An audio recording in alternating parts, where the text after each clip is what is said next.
Pessoal, vamos para a aula agora. Não sei se você está intercalando nas aulas do professor Ítalo, nas minhas aulas. Eu sei que as aulas estão sendo monstruosas nos conteúdos, né? Um pouco longas, um pouco curtas, mas isso muda, né? Varia dependendo do conteúdo, porque a gente vai tendo um engajamento, né? É muito bom quando acontece isso. O professor ali atrás está dando risada agora, por isso que eu estou rindo. Mas vamos lá. Intervenções para mudança de comportamento. Primeira regra da mudança de comportamento, que muitas vezes você pode ler um livro num curso motivacional, que todo mundo pode mudar. Podemos, mas se consegue, isso é diferente. E vamos buscar o quê? Fórmulas mágicas. Então, não existe intervenção, estratégia perfeita e ideal. Existe aquela que melhor se adaptará ao indivíduo e ao contexto inserido. Aqui, pessoal, eu vou compartilhar esses conhecimentos baseados em revisões de literatura, ou seja, um artigo publicado que revisou outras literaturas relacionadas com aquele tema e trouxe os melhores resultados em relação se aquilo tem uma eficácia, se é eficiente ou não para aquele comportamento, aquela teoria. Enfim, por favor, não crie e acredite em ilusões de fórmulas mágicas. Se você é um entusiasta e está querendo entender o emagrecimento consistente, ou um profissional da saúde, um personal nutricionista, e ver em alguma revista científica renomada como, por exemplo, Tititi ou Caras, de final de semana, não acredito, porque o comportamento humano é complexo e subjetivo em relação à adaptação, tanto fisiológica quanto processos fisiológicos e também cognitivos e emocionais, como a pessoa perceberá esses aspectos comportamentais na mudança. Segunda regra da mudança de comportamento: absolutamente tudo dependerá do fator senhor neuroconco. O que é isso, Matheus, senhor neuroconco? Eu brinco que todo ser humano precisa de um homem na vida, na verdade um senhor especificamente. Qual é o significado desse senhor neuroconco? Vou facilitar o entendimento. Senhor, o SEN, sentimentos, tudo depende dos sentimentos que a pessoa está vivenciando naquele momento, que é contextual. O ser humano é um ser contextual. Só que os sentimentos são criados e processados a partir de reações fisiológicas que está acontecendo com você. Ou seja, o HOR é os hormônios que estão sendo liberados no indivíduo naquele contexto. Lembra quando falamos do fator lá, Hot Cold Empathy Gap? Você entender aquilo, você irá projetar futuros próximos comportamentos baseados no seu estado fisiológico, que não vai significar que você terá esse comportamento no futuro. Sentimentos e hormônios. E aí, o que seria o neuroconco? O neuro vem de neurotransmissores, que a soma de neurotransmissores e hormônios, teremos a provocação do lado cognitivo e sentimental da pessoa em relação à atitude, em relação ao comportamento, por exemplo, alimentar impulsivo que você tem, ou o seu aluno ou paciente tem. O com vem de contexto. O contexto influenciará a provocação e liberação desses neurotransmissores, principalmente relacionados ao sistema nervoso em sincronia com o sistema endócrino do indivíduo. Especificamente naquele módulo onde só trabalhamos o eixo HPA, hipotálamo, pituitário e adrenal, como esse feedback negativo na liberação de noradrenalina ou cortisol no organismo irá influenciar o comportamento da pessoa. E o CO, para fechar o neuroconco, a cognição. Ao você pensar e sentir os processos emocionais, a arquitetura comportamental que você vai planejar vai impulsionar determinado comportamento que você quer. Ou do seu paciente, claro. Intervenções específicas, veja que interessante. Ao falarmos de mudança de comportamento, o que os artigos de revisão sistemática, que é a referência de 2011 desse grupo de pesquisadores que está aqui, estão demonstrando é que não existe uma exata técnica para uma exata condição de mudança de comportamento, mas sim aquela que adapta-se à realidade do indivíduo.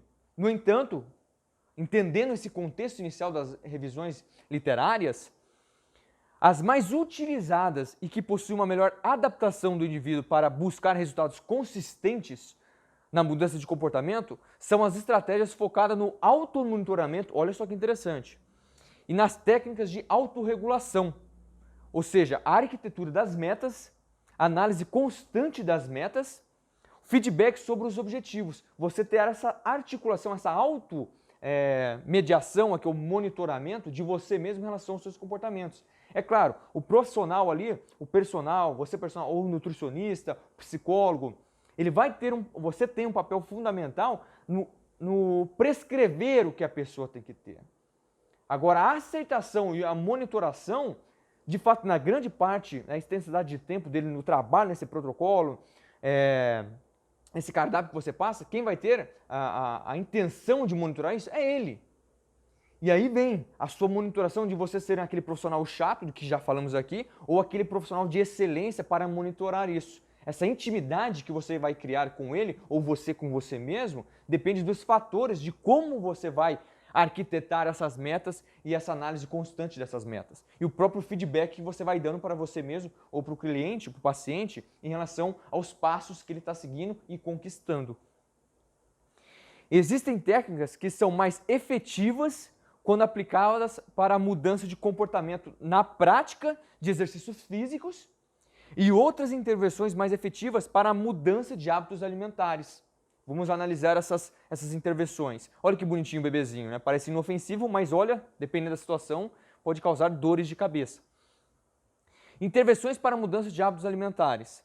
O automonitoramento que eu falei para vocês seria o acompanhamento cognitivo-comportamental da alimentação.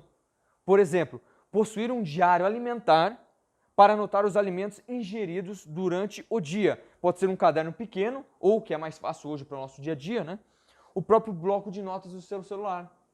Existe a grande possibilidade de você perguntar para o seu aluno, para o seu cliente, o que você comeu ontem ou durante a semana. Se a pessoa não tem uma dieta que ela seja disciplinada em relação àquilo, se ela não tem, ela não lembrará, ficará confuso. A não ser se ela fez um jantar especial, uma feijoada, um salmão, algo diferente. No entanto, é muito comum as pessoas, nossa, mas eu nem lembro o que eu comi ontem, porque não tem essa disciplina.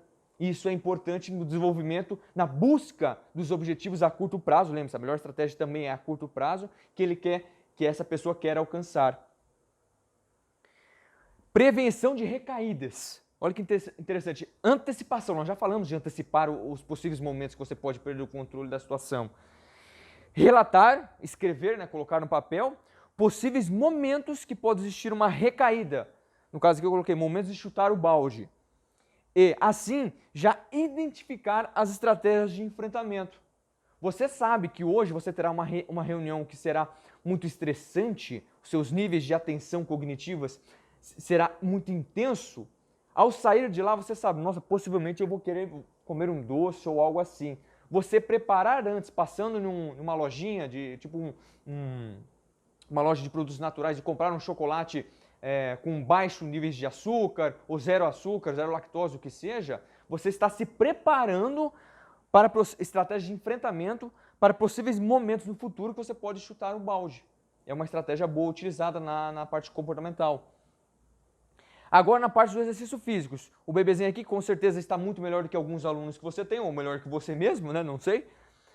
O automonitoramento, o acompanhamento cognitivo e emocional da rotina, mesmo exemplo na questão alimentar, né? Possuir um diário de atividades que você tem que fazer para anotar essas atividades do dia a dia, assim monitorar as rotinas mais estressantes e ansiosas.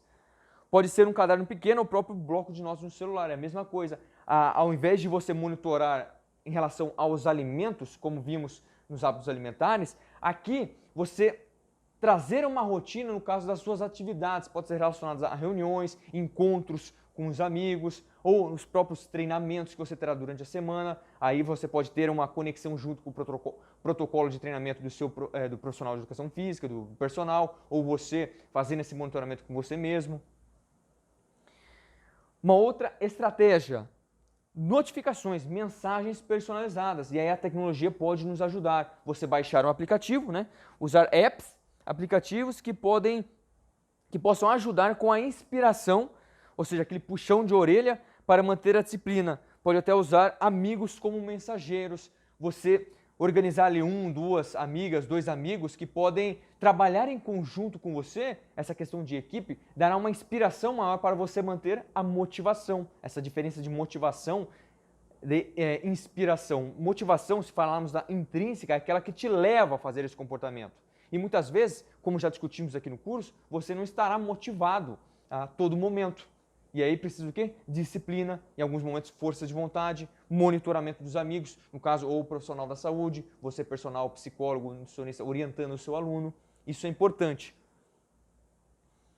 Ok, é claro, como o foco do nosso curso é buscar a mudança de comportamento e, consequentemente, o emagrecimento consistente, os artigos demonstram que utilizar em conjunto as intervenções tanto alimentares quanto para os exercícios físicos poderá fornecer resultados mais significativos e duradouros. Ou seja, trabalhar em conjunto aos poucos, como nós já falamos, não adianta você querer mudar a vida de hoje para amanhã, porque isso só vai trazer frustrações e traumas para você no sentido de mudança comportamental.